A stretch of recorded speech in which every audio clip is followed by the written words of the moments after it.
Чувате ли ме добре? Ще ви разкажа нещо, което се случи на мен, ще се случи и на вас.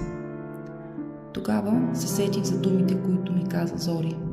Следвайте сърцето си. Ако с някого не се чувствате добре, не дейте да слушате околните. Чуйте сърцето си. Сърцето ви знае най-добре. И когато вие се колебаете в определена ситуация какво да направите, останете сами със себе си. Не слушайте никого. Послушайте вътрешния си глас. Послушайте сърцето си.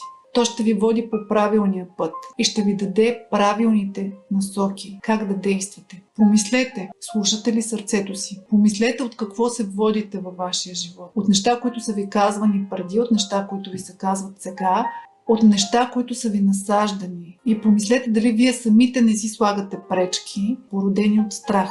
Помислете от какво най-много се страхувате, откъде водят началото